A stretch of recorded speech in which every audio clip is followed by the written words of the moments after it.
5,000 रुपये से 40,000 करोड़ की कहानी। जी हाँ, ये कोई कहानी नहीं है बल्कि एक हकीकत है जो कहानी जैसी है। तो आइए आज हम जानते हैं एक ऐसे महान शख्सियत जो पिछले 3 दशक में जिसने भी शेयर मार्केट को पढ़ा उसने राकेश झुनझुनवाला को ज़रूर पढ़ा। जी हाँ, ऐसी कोई इंडिया का बिग बुल नहीं बन जाता है। इनकी हकीकत की कहानी किसी सपने से कम नहीं, या फिर यूँ कहे कि इन्होंने अपने सपने को ही हकीकत में बदल डाला। जी हाँ, इन्होंने न सिर्फ अपना सपना पूरा किया बल्कि इंडिया के बिग बुल ने साधारण से लोगों को सपने देखने का हौसला दिया और उन्होंने बता दिया कि पैसे वाले ही केवल पैसे नहीं बना सकते हैं, अगर थोड़ा सा मेहनत और जागरूकता अगर लाई जाए तो आप भी स्टॉक मार्केट से अच्छे पैसे कमा सकते हैं। उनके द्वारा टीवी पर सुनाया गया एक वाक्य मुझे याद है।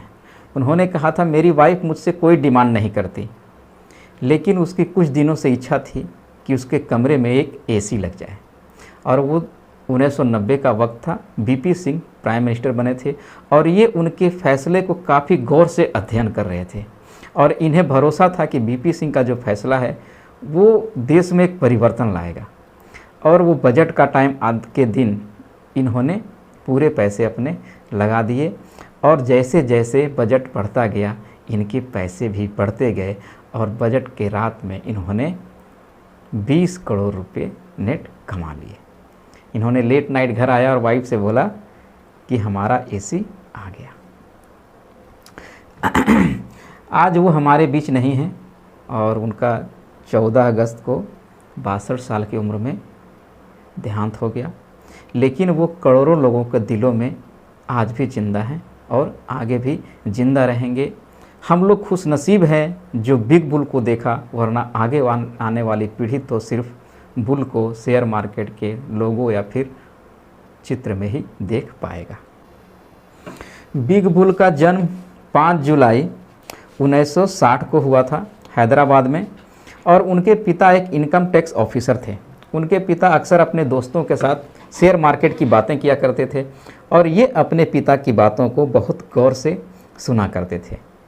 जी हाँ, राकेश झुनझुनवाला पहले तो इतना ऑनलाइन सब कुछ था नहीं, डिजिटल मीडिया नहीं थी, तो ये हर दिन न्यूज़पेपर में शेयर का प्राइस देखा करते थे। इनके पिताजी ने देखा तो एक दिन उनसे कहा कि एक काम करो, तुम अगले दिन का प्राइस प्रेडिक्ट करो और मुझे बताओ। ये कोई बड़ी बात नहीं थी, इनका फैसला क्या होता है सही या गलत, बात इतनी थी कि इनका इंटरेस्ट उसमें बढ़ता गया। इन्होंने मार्केट में पहला कदम 1985 में रखा जब ये कॉलेज टाइम में थे और इन्होंने पहला बड़ा मुनाफा 1986 में कमाया। जी हाँ, इन्होंने पहला मुनाफा 1986 में कमाया जब इन्होंने टाटा टी के शेयर को 43 रुपये पर शेयर में इन्होंने 5,000 शेयर खरीदा और वो 3 साल में बढ़कर 143 रुपये पर शेयर हो गया। और राकेश झुनझुनवाला को बिग बुल जो कहा जाता है, वो बिग बुल का नाम उनको टाइटन के शेयर से पड़ा। इन्होंने टाइटन के शेयर को 2003 में 3 रुपये प्रति शेयर के हिसाब से ख़रीदा था और इन्होंने 6 करोड़ शेयर खरीदा, जो कि अगर आज के डेट में इसकी वैल्यूएशन लगाएंगे तो ये करीब 7-8 हज़ार करोड़ होगा। जी हाँ, इस महीने 7 तारीख को ही उनके द्वारा शुरू की गई आकाशा एयरलाइन ने पहली उड़ान भरी थी और ख़राब स्वास्थ्य होने के कारण भी उन्होंने इसके उद्घाटन समारोह में भाग लिया था।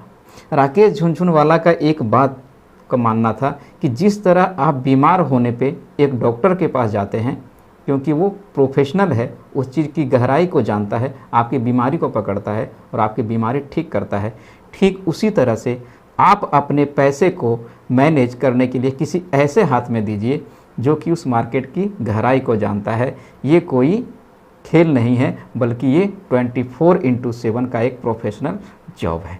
ये मानना था राकेश झुनझुनवाला का पैसे के बारे में।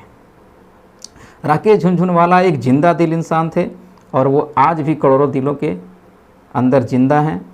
और ये थी मेरी छोटी सी कहानी जो मैंने उनके ऊपर बनाई थी, a man who manage the money in the market.